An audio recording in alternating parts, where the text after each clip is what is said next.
Ya, hasil Rakernas ketiga PDI Perjuangan disebut akan memberikan kejutan. Bahkan Sekjen PDI Perjuangan menyebut akan ada partai politik lain yang akan memberikan dukungannya kepada bakal calon presiden 2024 Ganjar Pranowo. Apakah ini akan semakin memperkuat Ganjar di Pilpres 2024? Sudah bergabung bersama kami pakar komunikasi politik ada Mas Gun-Gun Herianto. Selamat sore Mas Gun-Gun, apa kabar? Selamat sore Mbak Sofa. Kabar baik, alhamdulillah. Baik, Mas Gun-Gun, bagaimana Anda melihat Rakernas PDI Perjuangan yang sudah berlangsung selama 2 hari ini? Iya, Rakernas kali ini tentu menjadi momentum sangat penting bagi PDI Perjuangan untuk meretas ya fase akhir kandidasi.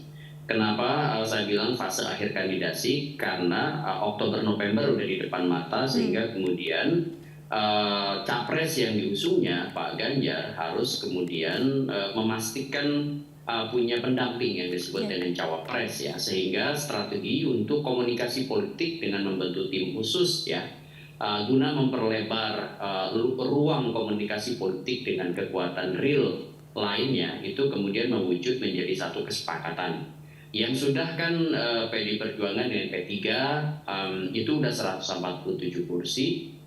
Tambah PAN 44 kursi berarti kan ya. Dan tadi Mas Hasto udah bilang bahwa ada partai-partai lain, artinya PDI Perjuangan sedang berupaya untuk membangun satu koalisi besar partai politik begitu. Ya, Sekjen PDI Perjuangan menyebut akan ada partai politik baru yang bergabung untuk bersama-sama mendukung Ganjar Pranowo di Pilpres 2024. Kalau menurut Anda kira-kira parpol mana nih yang akan bergabung bersama PDI Perjuangan? Ya, kalau tadi sepintas ya clue-nya kemudian disampaikan oleh Mas Hasto, ya mungkin komunikasi politik yang sedang dibangun secara intens itu ya tentu dengan kekuatan yang sekarang menjadi line up ya kabinet Pak Jokowi seperti misalnya Partai Golkar ya, itu tentu akan menjadi satu kekuatan besar dalam koalisi partai politik ya, terutama dalam mengusung Ganjar. Tapi apakah kemudian Golkar pada akhirnya berlabuh di PDI Perjuangan, tentu itulah yang menjadi tugas tim khusus ya pasca Rakernas ini. Nah, itu juga PKB tadi disebutkan ya, dan proses ini tentu menurut saya belum tuntas ya. Jikapun misalnya Jumat besok ada partai yang tadi seperti disampaikan Mas Hasto bergabung, tentu ada 3 poin yang sudah paling tidak ya menjadi bahan perbincangan. Misalnya adalah mekanisme power sharingnya udah mungkin mendekati titik kesepakatan. Kemudian bicara figurnya ya, sudah maksud saya figur di paket ya capres cawapres itu kemudian sudah berada dalam kesepahaman. Kemudian yang ketiga tentu adalah strategic planning bersama dalam konteks menjelang 2024, terutama mengintensifkan ya pemenangan bukan hanya bagi PDI Perjuangan melainkan juga bagi partai-partai yang kemudian berkoalisi mendukung nantinya Pak Ganjar Pranowo. Begitu Pak. Baik, Mas Gun-Gun, hingga kini belum disebutkan siapa nama cawapres yang akan mendampingi Ganjar Pranowo. Namun beberapa nama tampaknya sudah masuk bursa bakal cawapres nih ya. Ada nama Basuki Hadimulyono, kemudian Puan Maharani, dan juga ada nama AHY yang masuk bursa cawapres, bakal cawapres yang akan mendampingi Ganjar Pranowo. Menurut Anda kira-kira siapa saja yang peluangnya cukup besar untuk bisa mendampingi Ganjar Pranowo? Ya, sebenarnya kalau kita bicara landscape sebut aja list panjang ya nama ya, mungkin bisa 10 atau lebih nama yang kemudian sudah dikumpulkan oleh PDI Perjuangan ya, akan banyak nama ya. Dan menurut saya probabilitas nama itu kemudian menjadi daftar pendek yaitu tadi akan sangat ditentukan oleh kesepakatan di antara partai yang berpotensi menjadi pengusung. Ya, biasanya nih kalau koalisi besar partai politik biasanya itu ada kesulitan kalau nama itu dari salah satu partai. Begitu. Itu pernah dialami Pak Jokowi di 2019. Saling mengunci karena apa? Semua partai kan ingin jadi cawapres karena terkait dengan efek ekor jas. Makanya biasanya nih dari pola-pola kontestasi pemilu sebelumnya itu kalau kemudian koalisi besar partai politik berpotensi ya cawapres itu justru bukan dari partai politik, melainkan dari kalangan lain, dari halayak kunci lain yang kemudian berpotensi mempertebal ya kantong suara, disebutnya itu menaikkan atau memberi insentif elektoral ya bagi capres. Contoh misalnya masih ingat mungkin 2019 Pak Jokowi akhirnya mengambil Kiai Maruf Iya. Amin. Ya, beliau adalah sosok tokoh non partai yang kemudian merepresentasikan halayak kunci Nahdliyin, sebut aja kelompok santri, yang kemudian itu bisa juga menjadi semacam mengcover ya beberapa kelemahan personal branding maupun dari sisi political marketing ya, kelemahan-kelemahan segmenting dari Pak Jokowi. Nah, ini bisa juga terjadi pada Pak Ganjar. Pak Ganjar kan diidentikan sebagai representasi PD Perjuangan, nasionalis gitu ya, dan abangan, sebut aja disebut Iya. kelompok abangan kalau pakai tesisnya Clifford Geertz ya, itu maka dia bisa saja mengambil potensi kelompok santri begitu, yang kemudian punya basis massa, akar rumput yang kuat ya, atau di endorse ya oleh salah satu misalnya organisasi sosial keagamaan besar gitu dalam konteks konfigurasi politik real di Indonesia punya basis massa. Begitu Mbak Syafa. Baik, Mas Gun-Gun, yang menarik dalam Rakernas PDI Perjuangan nama AHY disebut nih. AHY masuk berusaha cawapres pendamping Ganjar. Apakah ada kemungkinan nantinya PDI Perjuangan bisa berkoalisi dengan Partai Demokrat mengingat hubungan kedua parpol ini kurang baik begitu selama ini?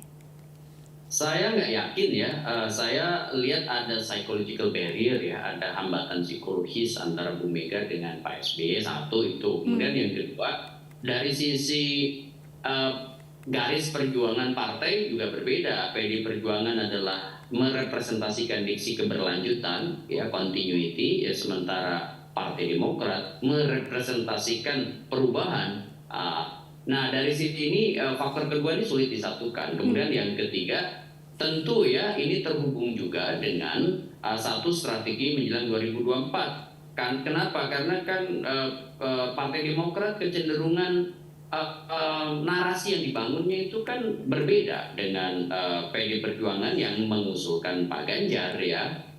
Otomatis kan akan sangat beresiko bagi Partai Demokrat untuk kemudian menjadi bagian dari satu skenario misalnya Ganjar AHY begitu. Jadi dari sisi perhitungan market elektoral ya, ceruk yang sekarang dimiliki dan berpotensi untuk dipenetrasi oleh Partai Demokrat, saya melihat kok peluang menyatukan Pak Ganjar dengan Pak AHY itu sangat kecil.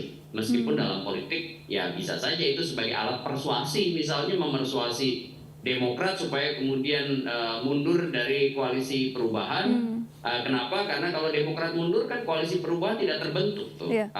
Keberadaan Partai Nasdem dan hanya PKS begitu tidak mungkin mewujud menjadi satu poros. Ya bisa saja sebagai persuasi, tapi ya dari bacaan psikopolitis, komunikasi politik ya, dan tentu berhubungan dengan political marketing Partai Demokrat jelang 2024 itu akan sangat beresiko, dan Demokrat pasti sudah menghitung sebagai sebuah hal yang rasa-rasanya sulit untuk berkompromi dengan PD Perjuangan. Ya, jadi bisa disimpulkan bahwa PDI Perjuangan tengah berupaya membangun koalisi besar, namun nama cawapres pendamping Ganjar kemungkinan besar justru berasal dari tokoh yang berasal dari luar partai politik, begitu ya Mas Gun-Gun? Saya punya hipotesis begitu. Kenapa? Karena partai kan semua ingin jadi cawapres. Dan kerumitan kalau semua ingin jadi cawapres itu kan akan mengunci deadlock ya. Dan proses deadlock itu kan harus diantisipasi. Salah satu cara mengantisipasi itu tentu dengan melahirkan the best alternatif ya. Alternatif terbaiknya tentu adalah sosok lain yang bukan di-endorse oleh partai politik tetapi punya basis massa konkret atau basis massa real di akar rumput, yang itu bisa menjadi insentif elektoral bagi PD Perjuangan yang mengusung Pak Ganjar sebagai capres. begitu. Baik, terakhir Mas Gun-Gun, Presiden Joko Widodo saat menghadiri Rakernas PDI Perjuangan kemarin menyatakan berpesan untuk milikilah nyali yang besar seperti Pak Ganjar begitu. Apa maksud yang dapat Anda tangkap dari pernyataan Presiden Joko Widodo ini? Ya ini kan jelas ya, satu benang merah bahwa Pak Jokowi menghendaki ya orang-orang yang kemudian diberi endorsement oleh Pak Jokowi itu kemudian terperhatikan oleh publik ya. Salah satu yang kerap kali diberi endorsement itu kan Pak Ganjar. Selain Pak Prabowo tentu. Dua-duanya kan all president men gitu ya. Dalam konteks ini saya melihat Pak Jokowi sedang berbagi yang disebut dengan ruang ya, political publicity atau publisitas politik. Salah satunya misalnya dengan menyebut bahwa Pak Ganjar itu punya keberanian atau punya nyali tadi sebagai bentuk bukan hanya semata-mata apresiasi, tapi saya lihat ini semacam penguatan ya bagi personal branding yang ingin kemudian didorong ke publik ya. Ini namanya menciptakan atensi atau perhatian untuk kemudian menjadi hasrat ya, desire ya, kemudian nanti ada tentu aspek pertimbangan conviction untuk kemudian dipertimbangkan sebagai kandidat kuat di loker kognisi halayak, sebut aja dalam bahasa teknis itu top of mind ya, ada di benak halayak untuk dipertimbangkan sebagai presiden potensial 2024 sehingga kemudian di 14 Februari berpotensi dipilih gitu. Baik Mas Gun-Gun, kalau menurut Anda kira-kira karakter seperti apa sosok yang pantas untuk atau tepat begitu untuk mendampingi Ganjar Pranowo sebagai cawapres di Pilpres 2024 mendatang? Secara gaya komunikasi politik Pak Ganjar itu equalitarian seperti Pak Jokowi ya. Orangnya kemudian kecenderungan lebih cair dalam berkomunikasi, tidak berstruktur, tidak skematis ya. Nah itu maka pendampingnya bagusnya memang orang-orang the structuring style, orang-orang yang kecenderungannya itu skematis, berpola, berstruktur, rapi, well organized gitu, untuk kemudian menjadi padu padannya itu dengan orang equalitarian cocok. Kemudian yang kedua tentu bisa diterima oleh kekuatan real politik yang mengusungnya. Ya kenapa? Karena kan meskipun koalisi besar di Indonesia itu yang disebut dengan party ID ya, orang memilih karena partai itu prosentasinya masih sedikit. Sehingga bisa aja partai bisa seperti PAN, P3 ya, secara definitif memberikan tiket kepada Pak Ganjar, tapi bisa aja akar rumputnya kemudian beralih ke kandidat lain, makanya kemudian harus ada pemastian bahwa yang disebut dengan usungan resmi itu juga berpengaruh ke bawah, ke basis struktur partainya, termasuk cara strategi partai-partai yang menjadi pengusung Pak Ganjar itu untuk memastikan punya strategi zone marking ya, penguasaan wilayah teritorial di basis pemilih yang konkret yang kemudian memang berpengaruh pada meningkatnya suara Pak Ganjar dan cawapres yang akan mendampinginya.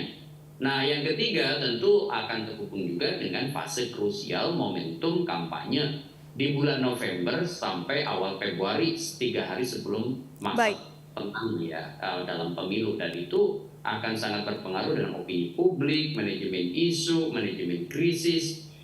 Itu penanganan isu-isu yang selama masa kampanye muncul menjadi penting dan krusial untuk menjaga ya tingkat elektabilitas Pak Ganjar dan cawapresnya nanti itu terjaga hingga hari H. Baik, terima kasih Mas Gun-Gun Herianto, pakar komunikasi politik telah bergabung bersama kami di MNC News Now. Selamat sore dan selamat beraktivitas kembali. Selamat sore.